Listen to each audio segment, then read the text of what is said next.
back to Camp Honor podcast, Episode number 5. number 5. Your host Nick Lambert, Matt Simmons, and we're going to review and go over some of the inside of the hog hunt that we did in Arkansas, Camp Honor. So that was the third hunt that we had, and you pretty much ran with this one because I couldn't go on the hunt.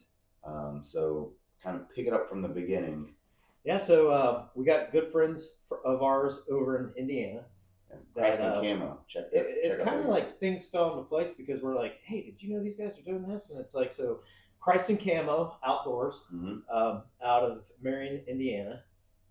They have like their own hunting show. It's like a family thing.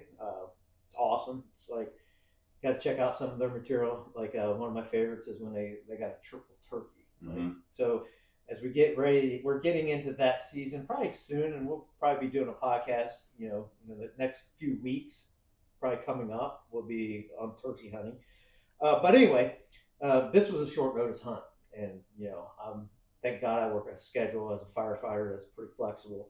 But I got contacted, and so it was a partnership with Christ and Camo Outdoors. Was going to be doing kind of some shooting for a Fellowship of Christian Athletes Outdoors and Crosshairs on the Cross. So a lot of like different things, moving parts. And so they reached out to me and they said, hey, you want to go on a hog hunt? And I'm like, oh, heck yeah. Like, I love hunting hogs. And we got to experience a little bit of hog hunting in our history together. We can talk about that's going to come up. And so I'm like, heck yeah. And then it just worked out. The pieces fit together. So how did you get the applicant too? Yeah, so we knew the dates, and so we had a couple potentials here locally, but it just wasn't working out. So then they were able to. They also go to a pretty large church there in Marion, Indiana, and they had the perfect candidate. Man, he was a former Marine.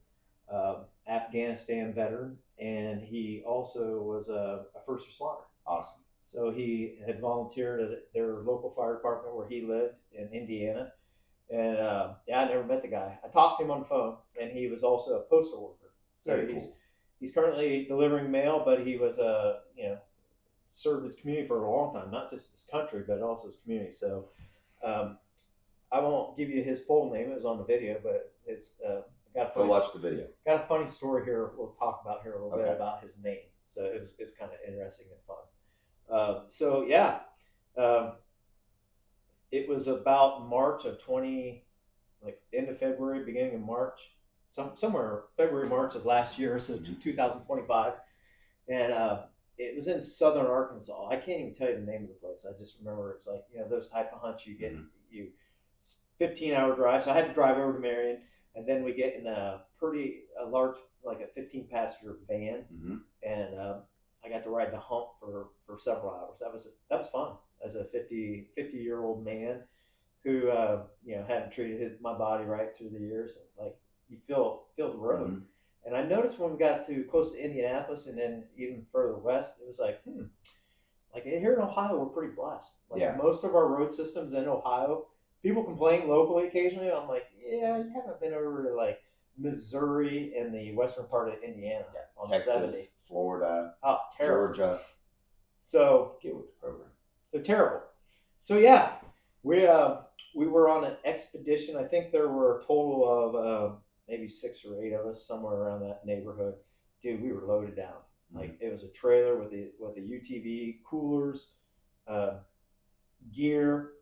And I believe it was about a 3 or 4 day hunt, and I didn't really know what to expect. Like I didn't even take a gun because my platform I currently have is a 350 Legend on an AR platform, and I don't think that would have had enough reach for those are some big pigs. Yeah, they so a couple of people. One of the guys brought a 300 Blackout, which let's talk a little weaponry. Okay, you like weapons? Yeah. I like weapons. So.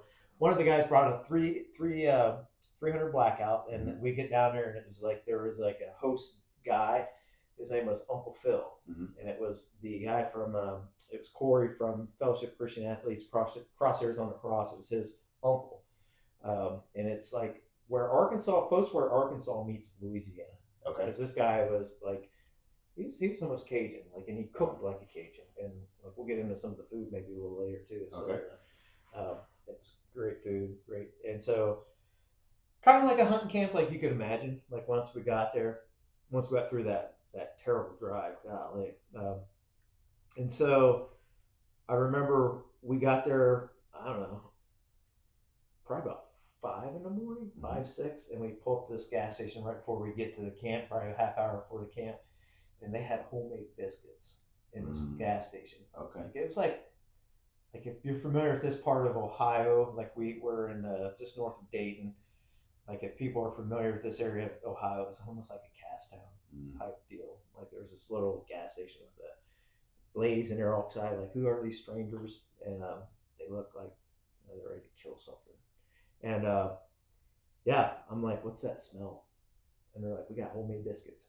And then everybody, we loaded up on biscuits that morning, and they were, I can still almost taste the butter off of that biscuit with the bacon, cheese, and egg. Oh, I don't really usually go after a lot of breakfast food, to be honest with you, but that morning I was hungry. Okay. And so we slayed some.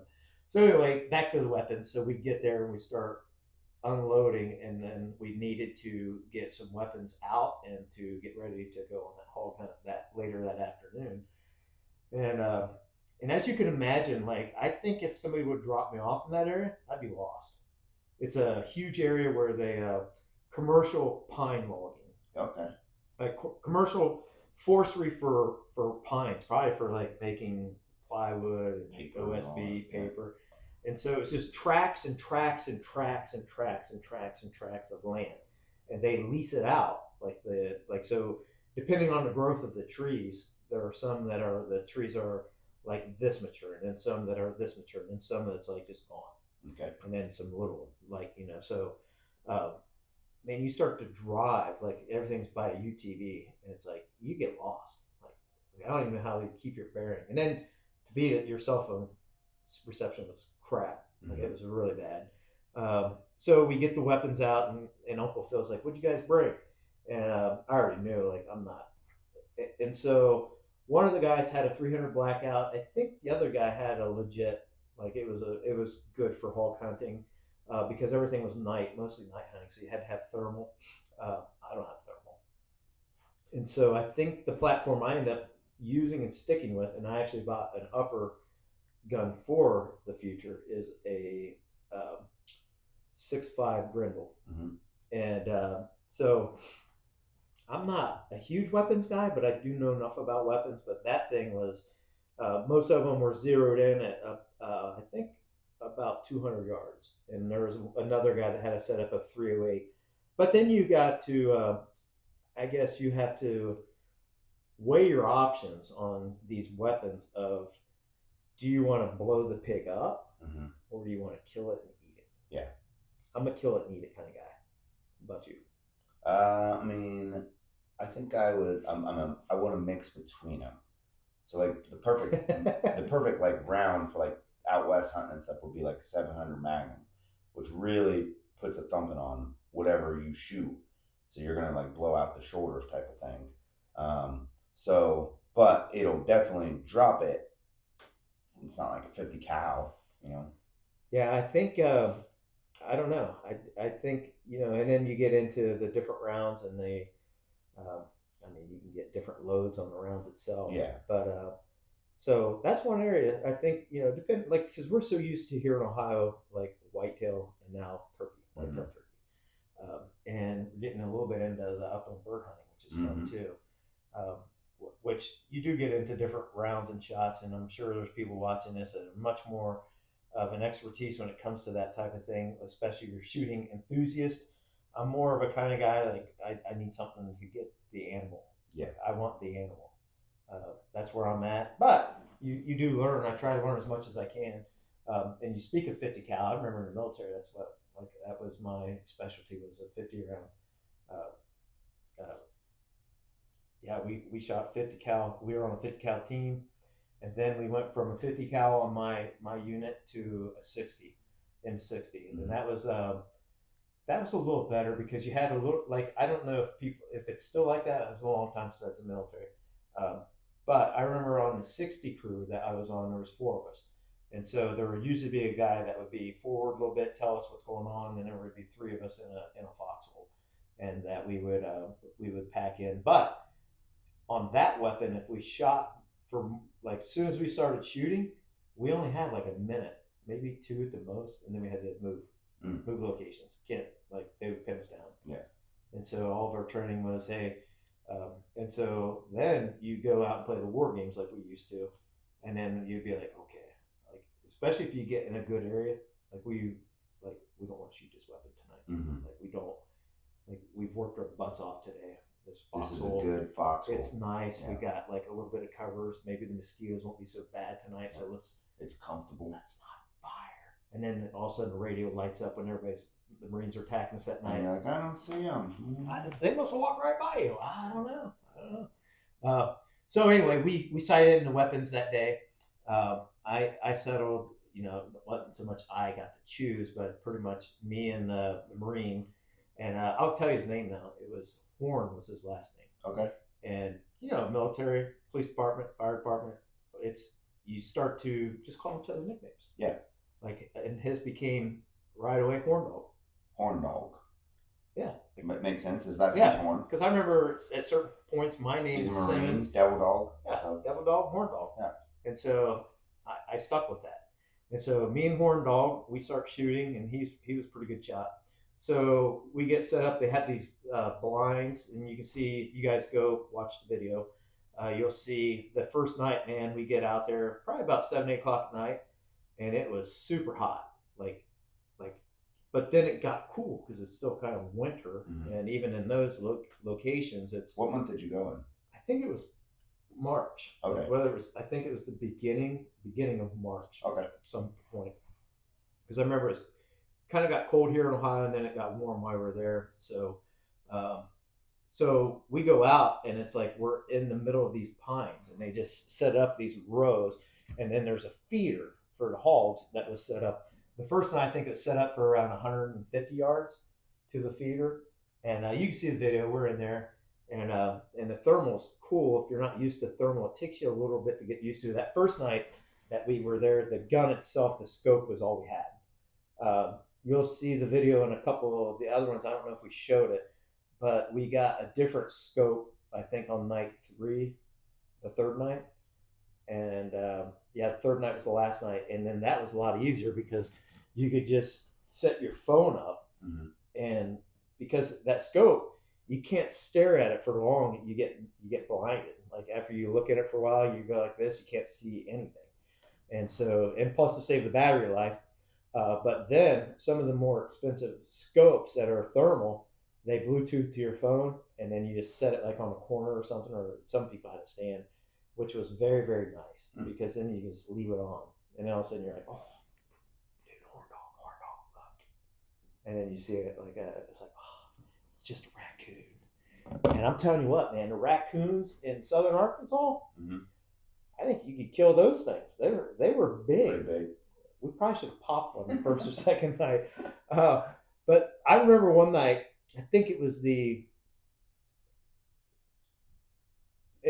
third night when it was like Tim Horn Dog, he had already killed his hog. And I think we had moved locations. And speaking of the raccoon, we see these raccoons up on a feeder. They're just like, you can't keep a raccoon out of certain things. I mean, these raccoons, they just adapt. And this one raccoon was eating so much. We're like, my God, how much is this thing going to eat? Because it was one of those gravity feeders. And I think it got food drunk. Like, it fell off, and it was like wobbling away. Because you were like, wonder how much a raccoon can eat. Well, they can eat a lot. Yeah. So we're there the first night. A hog does come out, and it was a pretty large hog in the scope. And so it was new for both of us. So I don't want to act like Tim or Horn Dog was bad shot or whatever. I think he jumped the gun a little bit, just a little bit that first night. And I can't say I wouldn't have either, probably would have. But I'm there with Christ in camo to record this hunt. Yeah. That was kind of like their deal was like, hey, you go on this hunt with us, and it can work for both of us, but you got to record. Like, that's part of our thing of why we're here, and we need the footage. And so all of a sudden, Horn Dog, he's like, dude, I think there's a hog out there. And I'm like, all right, just calm down. And they gave me their camera, and I'm trying to figure this thing out. Next thing, pow! And dude, in a blind, no, not suppressed. Not suppressed. And it's like muzzle is almost inside the blind. I'm like, oh my God. My ears are already bad enough as it is. And I'm like, dude, you shot. He's like, yeah, I thought I was going to run away. And I'm like, well, did you get it? Because I can't see. He's looking in the scope. He's like, I don't know. And I'm like, what do you mean you don't know? Like, did you get it? I don't think so. And I'm like, dang it. Because I didn't even have a chance to record. And so that was the first night. Then we probably got back at 3-4 in the morning. They would just make the rounds, and it's just a long night. But I got to know Horn Dog, hear some of his story, and it's like that's what's awesome at Camp Honor is we truly are, we most, and it looks like that's what's kind of the progression of Camp Honor is by referrals, and this was a great referral for Camp Honor. Well-deserving guy, just an amazing person who served his country and his community. And man, we were very blessed to be able to partner with that. And God, like I feel that with Camp Honor, that big component of what we do is faith, and God sent the right candidate for that hunt. And we got to spend a lot of time. And so we go back to camp and didn't get a lot of sleep on that trip because most of it's night hunting. Now, some of the other guys that went with us, I won't rat out their names, but I will just say that they all of a sudden you'd start getting a little traffic because techs would bump through, and you're like, oh my God, like I won't mention by name, but you're like, okay, blind day, let's call blind. There would be like, I think there were 4 setups. Our setup, Todd with his setup, and then I think there was maybe 2 others. Most nights there was 3, sometimes 4 setups, and you get these techs rolling through like, we'd only been out there like 2 hours, 3 hours maybe. We're ready to come back. Oh, they didn't want to stay out there? I think they were tired. They didn't see much. And it's like, and I remember Uncle Phil was getting mad at one point. He's like, you can't kill the hogs if you're not out there, which is valid. True. It's a valid point.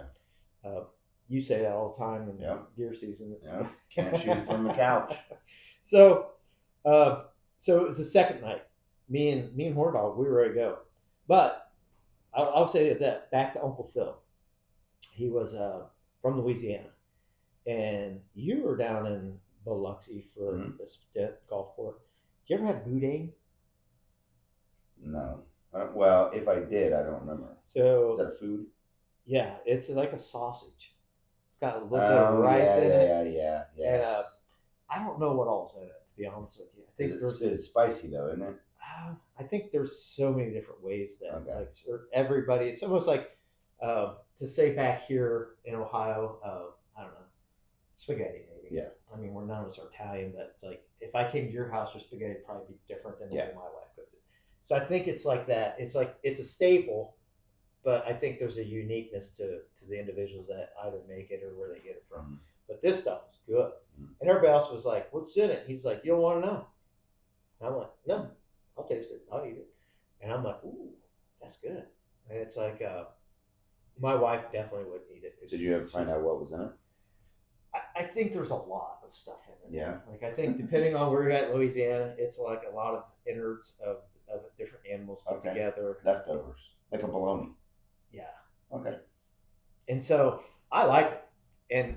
And he had different flavors, to your point. He had some who's like, hey Matt, I think he caught on that like, dude, this guy's gonna eat whatever I throw in front of him, and I like that. And so Matt, I got this stuff. I want you to try this. I'm like, whoa, that's good, man. And so anyway, Cajun food, I was eating it up, and to the point where it's like we were in that, let's just say that, so we'll get through. So the second night, I'll get to the third night, and we'll get real on this podcast. Okay. Is that what we want to get real? That's for. Like, we're real men getting into real stories, and heck, we're not getting a lot of views yet, so we don't, nothing hurts. So, second night, I I think we're in the same stand we were in the first night, which is a good stand, but it's small, man. It's probably as big as this table, maybe just a little bit bigger, and it's hot. Like the bugs are out, and then it's like, oh, you're just can't wait till like midnight because it starts to cool off. And next thing you know, uh, horn dog shoots again. He's like, oh, there's a hog. And I'm like, dude, like, I mean, and nope, I didn't get the camera fast enough. But thank God that night the scope was able to backtrack and it recorded the shot. And he shoots, and he's like, oh, by the way, so they had trail cameras out long before we ever got there. And so in Arkansas, so the University of Arkansas, what's their mascot? Razorbacks. So like their hogs down there, they got some of them that's got like just a little more hump on its neck. And by the way, like I thought, I'm not a hog expert, but I know that you think of tusk and different things. They're not really tusked, not the Razorbacks. They got cutters. So the teeth come out from their jaw. And I think when they fight, they hit each other in their neck area. Because when we killed those hogs, Nick, that skin on their neck, dude, was thick as a 2x4. Oh, wow. Like, it was like, I don't even think you could hardly poke a knife through it. And so anyway, there was some hogs that would look more domesticated, like big fat ones. But then there were some of these black ones that were like maybe a little smaller, but look meaner as not. And the hair almost looked like a cat standing up. And so we nicknamed one Razor that we saw that was on the area that we were at. And so he's like in the thermal, he's so excited, Tim, and I'm excited too. He's like, dude, I think I killed Razor. And so if you watch the video, you see everything that fulfilled through that. But his hog, he's like, dude, he's down. You can watch the video. So it was just awesome because, and then they told us too. So we were packing some handguns because they're like, dude, you guys don't want to be out there if like these hogs. They won't just run away. Sometimes they will want to stay and fight. Some of them, and those cutters they got, it's like I don't know, like I should have kept the skull. I think you saw one of the skulls. It was like those teeth that come out, man. And so anyway, we get out there. He sure enough, dude, he put a good shot on that hog, and that was the second night he killed one. I think in camp there was 2 more hogs that were killed that night. I think somebody, like one of the dudes on our trip, he got one like within the first few hours of the hunt on the first night, and he was one that was hunting coyotes back in Indiana. One of Dalton shot 2, didn't he? I don't remember. I thought he got 2. Brian was the guy that he brought his own gun. He shot his own gun and had thermal. It was just fun, and so then the third night, they're like, hey, so during the day, some of those guys just want to sleep. I have a hard time sleeping during the daytime. So, and there's a lot of work to be done. Like most hunting camps, there's like even if somebody goes to ours, there's always firewood that needs chopped, split, stacked, grass. I mean, depending on type of year, it's like there's a lot of maintenance. So same with there. All those feeders don't put corn in themselves. And so I got to ride around I think it's the second or one of those days, and dude, I don't know how they keep it straight. Like as far as like driving down this path where pines are lined up this way, and then you just turn, it's 90 degrees, and it's like everything looked the same to me. And but they knew there's some areas, and so anyway, what's funny on the horn dog is, so Corey with Fellowship of Christian Athletes, he had each day like they gave us a bracelet, and each day was like a component of faith, which was kind of cool. Like they have a little program they go through each devotional day, and we're out there riding around. He's like, and I know he was conflicted with me a little bit, meaning like we didn't know each other that well, and he's like, I was calling horn dog, and we're riding. He just stops ATV. He's like, hey dude, I gotta ask you, why are you calling him a horn dog? Because he was serious in a good way. He was like trying to get people to be forward with like, where are you at in life? Like, where are you? What's going on? Are you struggling with any sin? Are you struggling with this area of your life? And I keep calling this guy horn dog. He doesn't get it. Yeah. And so you're thinking he like stops at ATV. Yeah, he stops at ATV and he's like, dude, like, you're messing with the Christian mojo here. Now he didn't say that. So he's like, why are you calling that guy Horn Dog? I'm like, it's his name. He's like, what? I said, it's his last name. His name is Tim Horn. He's like, oh my God. I thought you like was like, I said, I don't know him that well. So, it was just kind of funny. So anyway, let's get to the third night. And so Horn Dog has shot his. Mm-hmm. And so now the third. Did it end up being?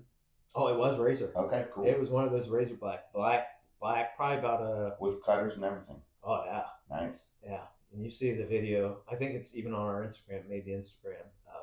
It was a nice hog with nice cutters. And probably, I forget, maybe 130 pound hog. Nice.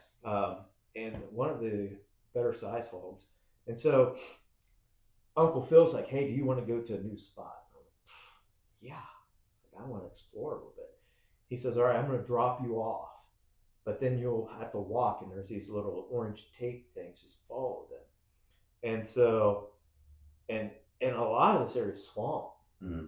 Like, I mean, it's literally swamps, and it's like, so I remember, I don't know why, but I was excited plus a little bit nervous because he was saying this is a new spot. And let's just say we get about halfway to where we're going, and we're walking, and we got mud boots, dude. Mm-hmm. And that water's almost like, if you walk fast, it's going to go in the boots. Mm-hmm. And so I'm thinking, as a planner, I'm like, dude, it's going to be dark. Like, I don't know that we would be able to get our way back here. So there was a mental note when I went into this next hunt, because he says, typical person when you're on their property or mm-hmm. whatever they're familiar with, just walk down about mm-hmm. a quarter mile and then you'll turn left, quarter mile. You can't miss it. Yeah. Can't miss it. You ever been in that situation? Yeah, oh yeah. Give me an example. Like, think about an example. Like your place. Like we put up a tree stand, or like where I wanted to put a tree. Like, oh yeah, just go down and you'll come back up, and then you'll see a bunch of pines, and then right there. It's a great place to hunt. So yeah, this guy says you can't miss it, and he's like, and then just follow the orange tape. And so and nothing against Horn Dog. He's excited he got his hog to that mm-hmm. the next night, and I did feel that I'm the host for him. I'm like, this is a camp honor, so that's in the back of my mind. Plus, as fire chief, like I'm always like, okay, need to keep people squared away. Like they need to operate, but I can think of that. Anyway, dude, that Boudin started kicking me. Oh, we get about quarter mile in before we had to turn or whatever, and I'm like, Horn Dog, I'm gonna have to make a pit stop, and I did, and it was. Let's just say we can be real on this. Was it solid? No, not really. Mixed right in with that water, huh? Yeah, and it was like one of those ones where it's like, oh my God, I don't think we have enough toilet paper for this mission. I think we made it work. I made it work. And Horn Dog, he's like, you always got a t-shirt. Horn Dog's like, what's wrong with you, man? I'm like, dude, I got a nervous gut. I'm like, I don't know. And then we get out, and we were loaded down that night because they're like, hey, take the electronic call. And this thing was big. It was like, it had all this stuff. I don't know if that ever made the video. Like, I think it made Todd's video. Yeah. Like on Christ and Camo. I think he's the one who shot too. Okay, Todd? Yeah. Okay, so we get out there to this stand. We find the stand. We put the call out there, and they made a comment, I think, earlier that day about these owls that sound like monkeys. And I'm like, And let's just say once nightfall hit, we were still like, it was probably, I don't know, 9 o'clock when I think 8, 9 o'clock that it got dark, maybe a little bit earlier. And it got really dark. And then, so we were just goofing off. Mm-hmm. Like, we were jazzed up. I had coffee. He had energy drinks. We're hitting the calls, and it's like these hogs going at it. We had calls where we could have pigs fighting, little baby pigs. We had all kinds of calls. And then all of a sudden, we hear these things light up the woods, and it's like, and it was those monkey owls. I'm like, oh my God. It was kind of freaky. It's kind of scary. Next thing you know, dude, one flew on top of our blind and we didn't even know it was there, and it let out some screams, and we almost grabbed each other. We're like, oh my God. So short end of that story is we didn't see squat. Nothing was hitting feeders, not even raccoons. And so, but we had just put the corn in it that day. Mm-hmm. So it's like normal hunting. It takes them a little bit to get to the feeders. So I think they squeezed a text to us saying, hey, you guys see anything? And it was probably about, and this was our third night. We were leaving to go home that night. It was probably about 11. We're like, no, we ain't seen anything. And so they're like, okay, meet us back. We'll meet you back where we dropped you off. And let's just say that water, we're like, Tim, we get about not even halfway to where we need to be. I'm like, dude, we're gonna have to take a different path. And he's like, what? I'm like, we can't. I'm not gonna swamp my boots. Like there's nothing worse than wet feet. You know? It's like I don't trust that water either. It stunk. And so and you added to it. True. Yeah. I did. And so I'm like, I had a bearing of where I thought where we should pop out onto a road. And even my map wasn't even working on my phone. And we made it back. Like we were off a little bit. And then we were able to see the headlights on the UTV, but we made it back. Because I knew, I was like, dude, I remember. So anyway, we ended up at a ground blind that night. And that's when I was able to, we get to this thing and we forgot the shooting pot, the shooting stick. And it's like, doggone it, because now we're in this ground blind. Everywhere else you get almost laid on the rest of the box blind. But now we're in a ground blind that's like on the ground. I think it was 180 yards to the feeder, which like ranging that out, you're like, holy crap, that's a long ways away. But this time we were like straight ahead, there was a feeder, and on our right hand was a feeder. It was a little bit less. And we saw something when we first got in, hit that feeder. We're like, crap, okay, it's going to come back that way. I think it did, but we were so screwed up, like, and it was probably my fault. Through all that other crap of going back and getting out of the woods, when I went to shoot, like the round was all in. Mm-hmm. So if you ever know that there's this little thing off the side of an AR that like, yeah, there's a reason for that. Forward assist. Yes. Yeah. And so I went and I had it on the hog, and I'm like, nothing. And I'm like, oh my God, like trying to figure it out. Then the round gets jammed, and I'm trying to figure it out in the dark. And so anyway, that was the first opportunity. I'm thinking, oh my God, we're here, and I just messed up my opportunity. And then I didn't have anything to rest on, so I go up into the woods, cut a limb down. Now I'm ready, and sure enough, like a hog came out. But there was something I didn't even know what it was. It ended up being a stump, and this hog was walking around, and all of a sudden it's like part of it's disappearing. I'm like, and you can see the tripod of the feeder, and I'm like, what the crap is that? Like, and I'm like, we can't figure out what it is. It's like, is it going down? Like, so anyway, Horn Dog, he keeps saying, are you ready? Are you ready? I'm like, kind of, but like, so finally I'm like, I'm just going to end up taking a shot. I think I'm clear of whatever this is. It ended up being a tree stump, and they didn't tell us about it. And we were there at night, so we had no real bearing of what's down there. And as you'd be able to see on the video, dude, I put a clean shot on that, but that thing ran around the feeder and then took off into the woods. And it was wet down there. There was probably about 6-8 inches of water. So there was really, the blood was very hard to find. Yeah. And thank God it dropped it. It only made it probably 20 yards, 25, 30 yards from the feeder. But then we butchered them all while we were there. And Uncle Phil learned a little bit of something from our trip. From what we learned from Old Man River, what we call, that you don't need to gut these things if you're only going for the shoulders, the hams, and the back straps. Now, if you want the other meat, you should. What other meat? So, like, if you want the ribs, yeah. But these type of hogs and the ones that we pretty lean on the ribs. Yeah, pretty lean on the ribs. So yeah, that was my first southern hog hunt, I would call it, because like I said, we had some wild hogs on our property in southern Ohio. If we're gonna get to that next. Yeah. So that was our third camp honor hunt with Tim Horn. Yeah. Marine, and then first responder, and now postal worker. So which ended up being a really, really cool, like you stepped out of your comfort zone and you're like, all right, let's do this. And it worked out great. It did. It worked out awesome. And so that leads into, what is the most unique animal that you've hunted? Besides that. I'll let you, and then let me think about that, because I haven't hunted a lot of unique animals. Well, it could still be pig, just not that. So mine would be, when I lived in Utah, I had an opportunity to hunt bison, because my deployment cycle was, I just got back from a deployment, and me and my wife had moved into a tiny little apartment right off the base, and I was getting ready to go again. In my second deployment, I was going to be gone during hunting season, and I had already shot a mule deer and a doe, a buck and a doe, and so during the hunting season. But now I'm like in between times, so it'd be like turkey season kind of. And so then I was like, oh man, I'm gonna miss it. Or it could have been later, so it could have been like February-ish. Okay, so the hunting season for me is done, but I still want to hunt because I'm going to be going during the fall.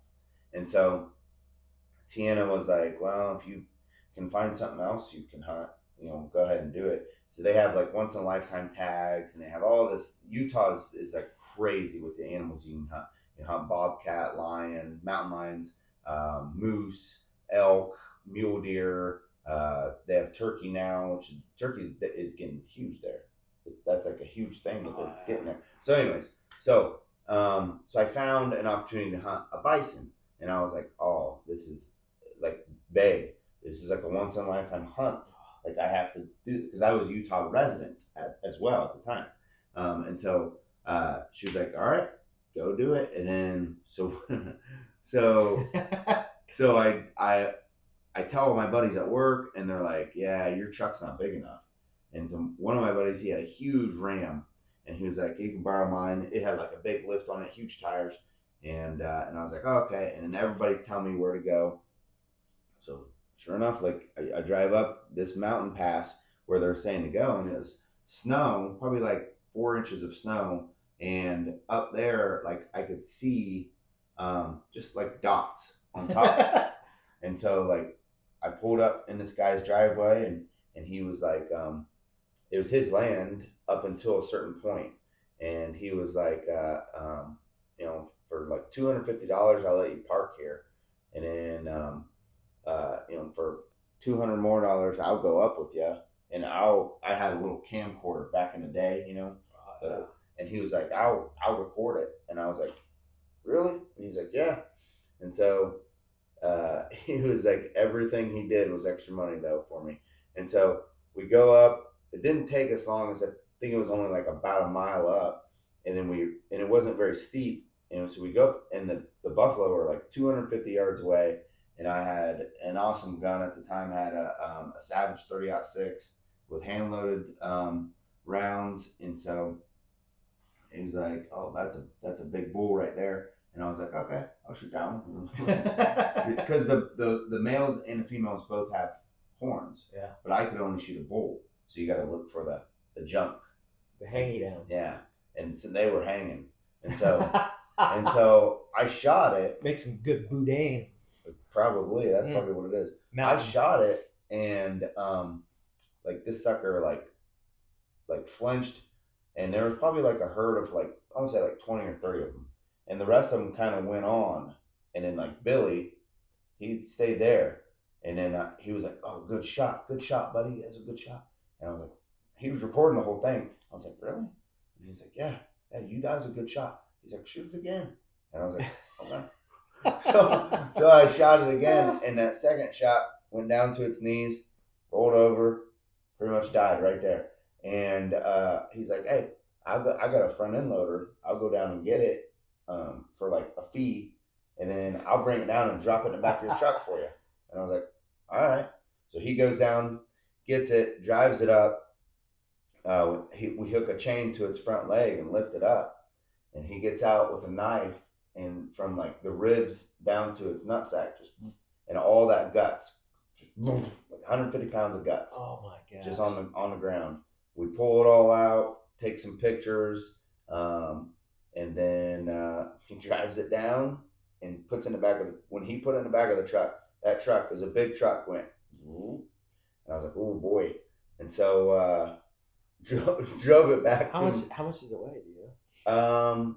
I want to say close to 1,000 with gutted. Wow. Yeah, and so I drove it back to my apartment. And my daughter was born at the time, so we took some pictures. Like, she was little. We took some pictures. She was born in November, so she'd been like a few months old. We took some pictures of her like right next to this buffalo and stuff, and everything. And so my wife, who is awesome with hunting, especially, she just has so much grace with me, being like, you know what, if it makes you happy, go do it. So I was like, when's the next time I'm going to shoot a buffalo, babe? I gotta, get it mounted somehow. And she was like, okay, go do a mount. And I was like, yeah, but it's skin, like it's fur, like I got to do something like that. She was like, all right, let's go get it tanned. And I was like, whoa, the meat. And she's like, let's go buy a deep freeze. So literally, I took it to the butcher shop, and they caped it out, cut the head off, left me with the head. I went, and this is all at night. Like that's how Holy Utah crap. people, because by the time I got home, it was a few hour drive. So they're ready. Well, they just like you pull up to their house, or their workshop, and it's right next to their house. They'll come out and meet you. What do you got there? Oh yeah, how? And so this is all after hours. They never ask for extra money. Utah people are awesome. Saints. So took it to the taxidermist, and then took it to the guy who ended up tanning the hide and stuff. All the same night. All the same night. That's wild. All the same night. And then the next day we go to like the big box store. We get a deep freeze for our apartment. Come back like a week later. I got the meat. I think it was like 400 pounds of meat. Good. And I'm giving it away because the deep freeze we got wasn't a very big one. And so like I'm giving it to my buddies and stuff. And I still had mule deer meat. So I'm giving that away to my buddies. Then I get deployed. And so Tiana ate, she ate buffalo. Cool. And your daughter? Well, she didn't. She drank milk. Okay. But so mine would be, and I got it mounted. It's in my man cave. If you ever come to my house. We'll do a Camp Honor podcast there.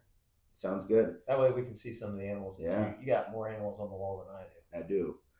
Because I hunt more. That's how. That's all you got to do is hunt more, and you shoot more animals. It's crazy. So, yeah, I got it mounted, and the fur actually covers my entire bed. I have a queen size bed, so you can lay it out and it will cover. Is it on your bed right now? No, we whip it out on special occasions. Whoa! It's super soft. It's like gotcha. They cleaned it and everything, so it's like a manly night. I like it. Yeah. So that'd be mine. Okay. A bison buffalo from Utah. And I gotta go.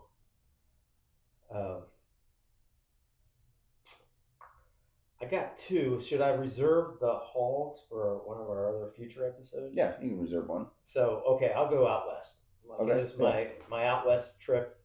Got a good buddy here locally. His father owns land in kind of southwest Colorado, but still elevation. I think where we were at was over 11,000 feet, and so in that district, which was awesome. And so I got lucky enough that first year to draw a bull out tag. So I'm excited. Yeah. Aaron, my brother, he gets a bear. He wanted a bear. He drew a bear tag first year, and so there was about 5 of us that went out. All right, no, 4 of us. 4 of us went, and then dude, they set us up. Like, it was awesome. They had the guns already sighted in with Excel spreadsheets, like 0 to 200, and it's like boom, boom, boom. Here's what you got to do at 250, 150. And so Aaron and I, now this was probably about 7-8 years ago. And so my brother Aaron at the time, he was in decent shape. He fluctuates. Mm-hmm. He gets in really good shape, and then he has like cinnamon bun ear every season of his life. And so this time I I remember we were at their main lodge, like was a regular house, which was really nice. And then they had a couple side cabins that I stayed in, what they called their sister's cabin or daughter or whatever. And Aaron and I were there. And so if you've never been out west, like especially elevation, it'll mess with you a little bit. So that first night, I remember getting there, and dude, I'm telling you what, like there was no light pollution, and it's like now my property, our property's down in Southern Ohio is like that, but out west it was pretty special too. It's like holy moly, this is amazing, and just the mountains and all that, and it's like most hunting experiences, it was a like 4.5 to 6 hour drive from Denver. And so anyway, I remember this cabin's not much bigger than this footprint of this room we're in right now, and it had a little loft, it had a little kitchen and stuff. But out that door to the little porch went down probably about, I don't know, a couple thousand feet. Like it was just, we were on a hillside. Nice. And I remember hearing Aaron breathing a little heavy. I was up in the loft. It was probably I don't remember what time, but I remember this, like he starts like really like, and I'm like, dude, you all right down there? He's like, I don't know. And then he started hyperventilating. He's like, I'm like, dude, open the door. Like he was starting to like, I can't. He's like, I don't know if I can breathe. So the elevation really got to Aaron that night.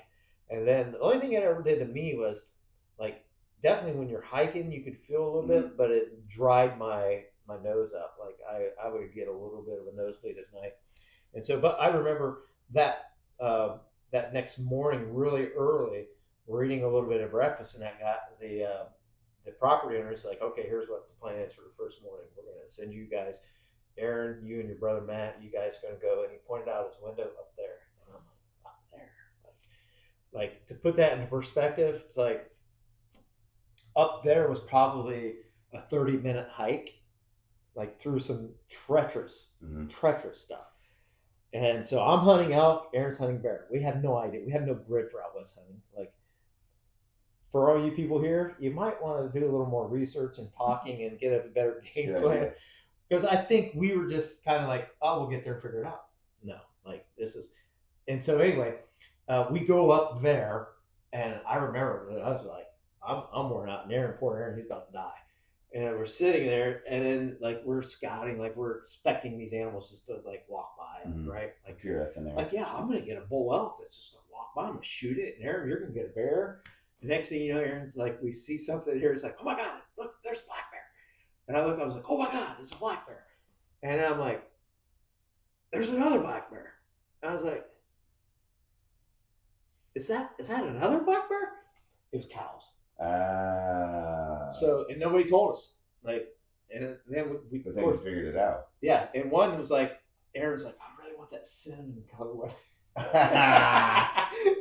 so, but we're starting to put two to two together because it was a long way from where we were. And they're like, I don't think them are bears. Like, and they're coming all together. Yeah, and so that was the first kind of the morning. Then that afternoon, but anyway, I'll just say that one of the guys that we were there with killed a monster muley. Like it was large, and it was like, I think it was he put in for a state like achievement on that one. Like I don't know what all the criteria was, but it was humongous. And when he shot it, and it was like down low in this little bit of a valley that was almost like, it was, the terrain out west is unique. Yeah. And this was almost like, I couldn't explain it more than like, it looked like a lava field. Like the rocks were just like, and I'm like, dude, let's gut this thing. Let's field dress it. And they're like, no. So him and the other guy that came to help us, they couldn't even get the UTV where we were. It was like a half mile. And they're like, we need that. We need those guts for your brother. We'll put that up there at, like underneath this tree for him, for the bears. And I remember dragging that, and we're about to die. I'm like, dude, like, let's backpack those guts. Like it was trying to pull it. And so that was a memory. And then we never did. That was the only animal that we harvested. Aaron never saw a bear. I was on like the last day, just like not sitting anymore. I'm just like, I need to go find me a bull elk. We were there late season, so there was no bugling, which if I ever go back, I will if I'm gonna, because it's a, you don't get too many of those opportunities in your life, and I would want to go when they're bugling. Yeah. Like I love that opportunity, even if it was an archery hunt. But I remember, because then I'm studying, reading their magazines that they had around and stuff, and it was like, sometimes these things, especially late season like that, they'll just nestle down, these elk, around down trees and different things, and like you almost walk over them. Mm-hmm. And so I'm like, I'm gonna kick one up, and dude, sure enough, like I'm walking, and all of a sudden I hear something. I'm like, what is that noise? Like it's like the only thing I could think about is like a, and it's like through the woods though, but it's like I'm used to whitetail, it sound like squirrels. This didn't sound like no squirrel.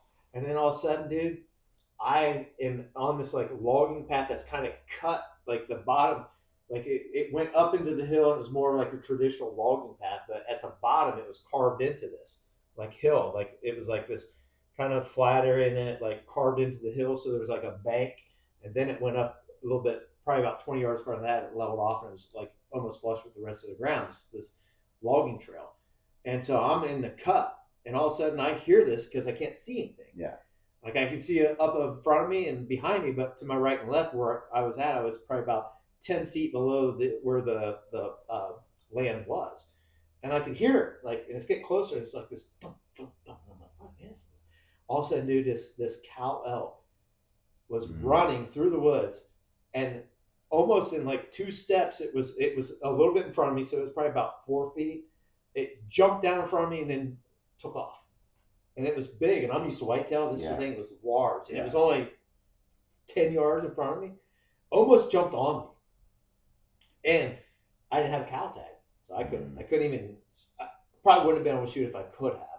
But I just remember that was a unique experience, especially if you're just traditional whitetail like myself, and seeing the rubs on the trees were just like aspen trees, like this big, would almost be just like hinge cut from the scrapes of these things, and it's just a massive animal compared to a whitetail, and it is a dream hunt. So I got to have that experience. That trip too, we went to some public land at one of the days we were there, and I'm seeing in this area all these big aspen trees and some other trees. I don't even remember what trees they were. I'm saying like 16, 18-inch trunks, and they just grow pretty much straight up. And I'm in this one area that's like flat on top of this hill. I'm like, oh, this looks like a good area. Mm-hmm. And as I nestle down, I'm looking at all these trees, and I'm like, there's just trees down everywhere. Like, and I'm like, in my mind, I'm thinking like, this is weird. Like, wonder what causes these? Is it a windstorm or what? Next thing, I'm not even joking, I hear it like 10 feet away from me. This massive tree, this massive aspen just fell down. And it's like the ground shook, and I'm like, I gotta get out of here, because it was just like I think some sort of a fungus or some sort of something, maybe like when our ash trees around here, the emerald ash borer, but that was freaking scary. I'm like, I'm here to like can't move, bam. So that'd be a unique experience I would love to do again. It's not the same when you even watch on television. Probably the same for you. It's like, I don't know if you ever watched anybody kill a buffalo, but it's when you're there in real life, it's so different. I don't think I did it. I mean, there wasn't, so that's just before like internet was a big thing. So like you had books and magazines, and that's all I had. Yeah. So like, I mean, I had like some guys at work that like who had lived there. They're civilians. So we had civilians and we had us. Was there anybody else that you knew that had killed a buffalo? Yeah. So how many? Just one. Because it doesn't seem. No. Any other guys that you knew? Yeah, one. Okay. Yeah, one guy. Yeah, one, and he was like the big hunter, and so like when people found out that like I hunted, they referred me to this guy, and he was actually the one who told me where to go.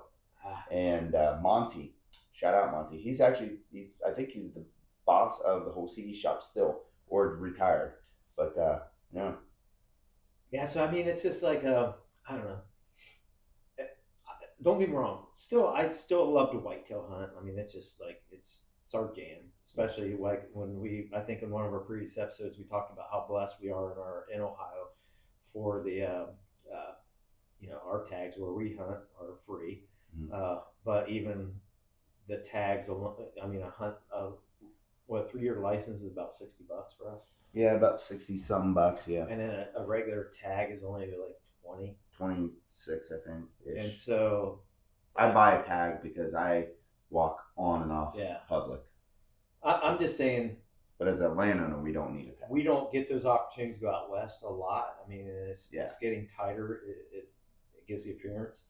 But I know I'll have a few more opportunities in my lifetime to do it. I just want to make sure the planning part of that is spot on. We might have to get my brother Aaron on at some point in time. He got to go out stag hunting and New Zealand, goat hunting in New Zealand. That'll be future episodes. So hit us up on the comments, like on the podcast here.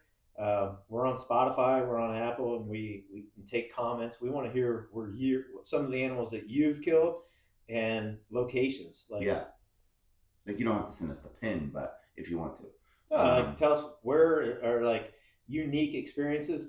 I think coming in the future, like we were trying to get an out west hunt, me and a future hunt with Camp Honor, and we might be on an alligator.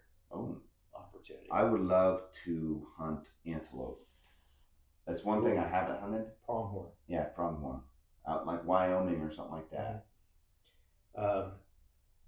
We're finding that very difficult because that was one of the trips that we're trying to plan. So if you're seeing this and you're watching, listening, and you have connections, hit us up. Let us know. We're easy to get a hold of. camphonor.org. And everything can be pretty much found off of there. You can make donations on there.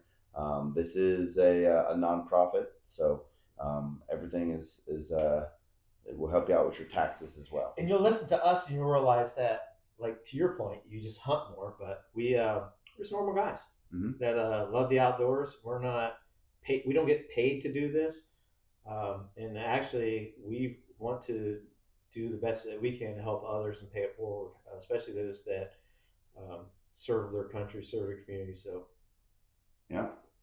check us out. Thanks for listening to this episode. Episode 5. See you guys later.